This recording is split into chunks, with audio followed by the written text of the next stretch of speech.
大家好今天拍这个视频呢，我心情是有点激动有点愤怒最近我们帮内地某一个非常大的一个手机品牌在香港去做了一个招聘，那我们非常的惊讶把内地一些招聘的一些我觉得是一个非常不好的一种习惯拿到香港。首先第一，对年龄35岁以上不看包括在香港，这个先不说法律层面而且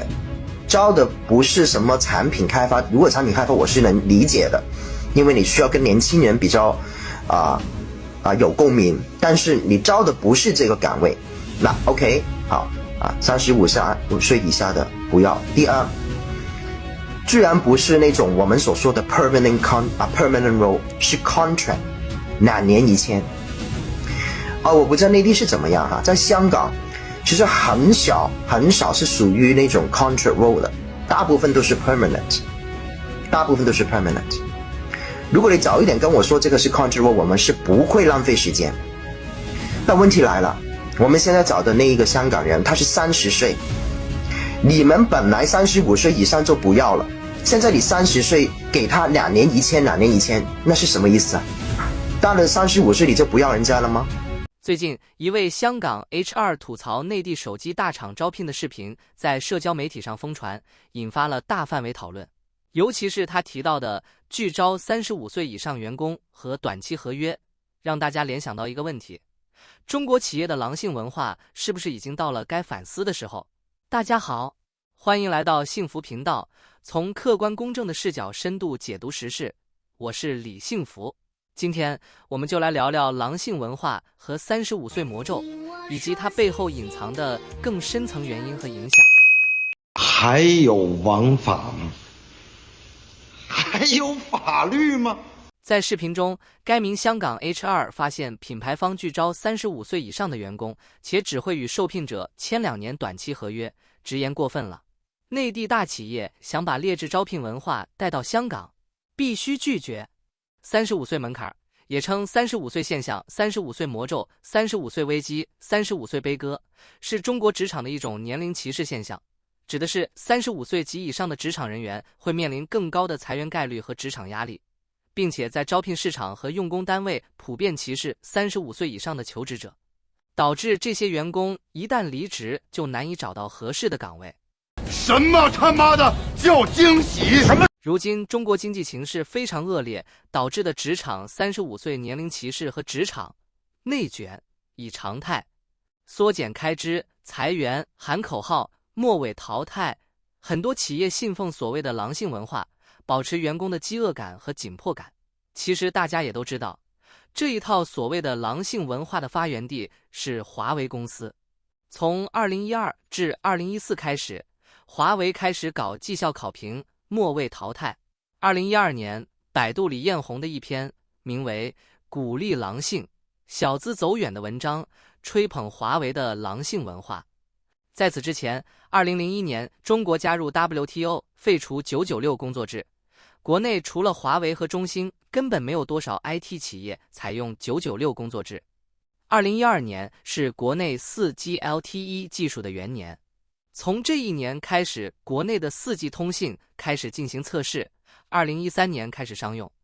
而国内通信市场也迎来了彻底的大洗牌。这一年宣告着以大唐电信、烽火通信为主的 TD-SCDMA 闭门造车阵营的彻底失败，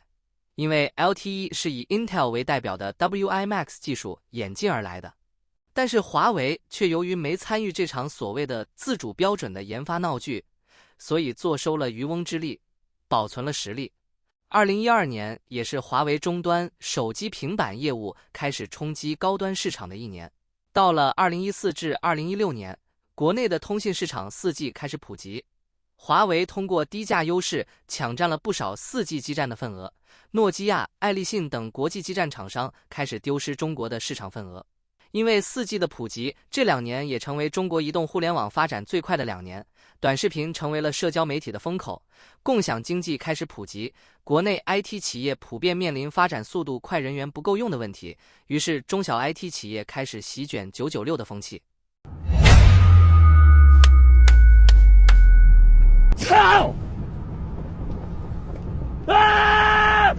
华为之所以提倡狼性文化，就是把那些比较有个性、有想法、有才能的人挤走，因为这些人聪明有头脑，更为可怕的是有独立思考能力。留在公司里面会看出这些理论的破绽。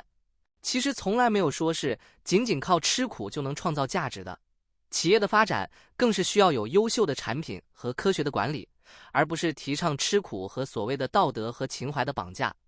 狼性文化看似高效，却让企业丧失了真正的创新动力。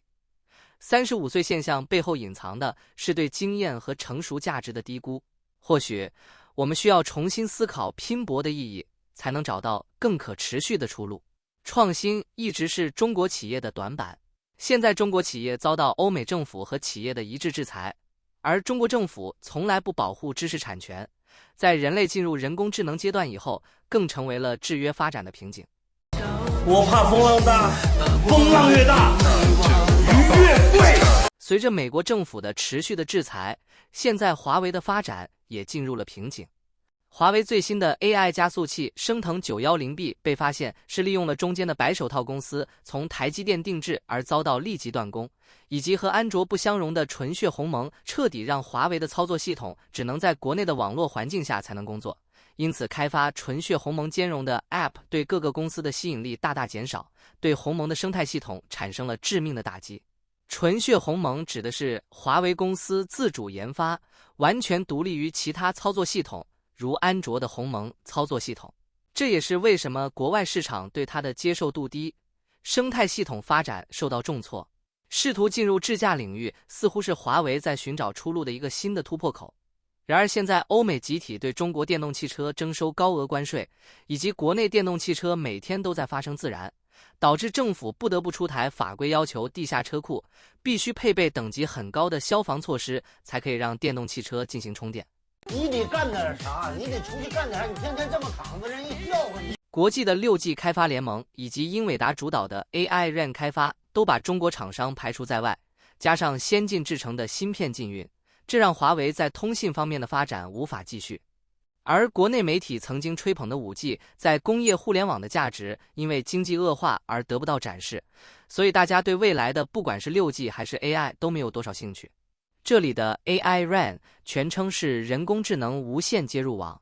它是一种将人工智能 AI 技术与无线接入网 RAN 深度融合的新型网络架构。简单来说，就是把 AI 技术应用到我们的手机信号塔等无线网络设备上，让这些设备变得更加智能。6G 开发联盟是全球推动 6G 技术发展的合作组织，负责研究 6G 标准并加速商用进程。不管是狼性文化35岁现象，还是企业技术发展困境，归根到底都是社会和经济环境变化的结果。面对这些挑战，我们能否找到更人性化的出路，